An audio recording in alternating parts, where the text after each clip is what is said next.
இன்னைக்கு என்னோட அன்பு மகனுக்கு 13வது பிறந்த நாள். அவனுக்கு புடிச்ச மெனு தான் இன்னைக்கு சமைக்கணும் அப்படின்னு சொல்லி நாளே அவன்ட்ட சொன்ன உடனே அவன் ரொம்ப ஹாப்பி ஆயிட்டான். காலையிலிருந்து நைட் வரைக்கும் உனக்கு என்னலாம் மெனு வேணும் அப்படின்னு சொல்லி நான் நாளே கேட்டதுனால, அவன் காலையிலே ஆர்டர் குடுத்துருக்கான் பாருங்க. எனக்கு காலையில பாவ் பஜ்ஜி வேணும், மதியத்துக்கு ஃப்ரைட் ரைஸ் வேணும், நைட்டுக்கு பார்த்தீங்கன்னா ஸ்பெஷலா ஒண்ணு கேட்டிருக்கிறான். அது என்னன்னு சொல்லி அடுத்த வீடியோல பார்க்கலாம். அவனுக்கான சாப்பாடு எல்லாம் ரெடி பண்ண ஆரம்பிச்சாச்சு. அது கூடவே பார்த்தீங்க அப்படின்னு சொன்னா, காலையில பார்த்தீங்க சாப்பிடுறதுக்கு டைமே இருக்காது.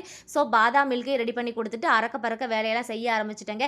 இன்னைக்கு என்னன்னு தெரியலங்க. எத்தன நாள் நான் கிச்சன்லேருந்து சமைக்க ஆரம்பிச்சோன்னே ஏனோ தானோ சமைச்சிட்டு இருப்பேன். ஆனா இன்னைக்கு என் பையன் ஆசையா பிறந்தநாள் கேட்டதுனால இன்னைக்கு அவனுக்கு பெர்ஃபெக்ட்டா பண்ணி குடுக்கணும் அப்படின்னு சொல்லிட்டு பயங்கர டெக்கரேஷனோட ஸ்டார்ட் பண்ணிட்டேங்க. அது மட்டும் இல்லாம அவன் ஸ்கூல் போயிட்டு வந்த உடனே அவனுக்கு ஒரு பிறந்தநாள் பரிசு குடுக்கலாம் அப்படின்னு சொல்லிட்டு நாங்க பிளான் பண்ணியிருந்தோம். அந்த பரிசையும் வாங்குறதுக்காக அவன் ஸ்கூல் விட்டு வந்த உடனே பார்த்தீங்கன்னா, சைக்கிள் வாங்குறதுக்காக சைக்கிள் கடைக்கு கூட்டு போயாச்சு. அவனுக்கு ரொம்ப ஹாப்பி ஆயிருச்சு. அவனுக்கு புடிச்ச மாடல்லயே சைக்கிள் வாங்கியாச்சு. எப்போதுமே என்னோட பெரிய பையன் பார்த்தீங்க அப்படின்னு சொன்னா, என் பையன் தானா இல்ல எல்லார் வீட்லயும் மூத்த பையனோட சுபாவம் இப்படி இருக்குமான்னு எனக்கு டவுட் இருக்குங்க.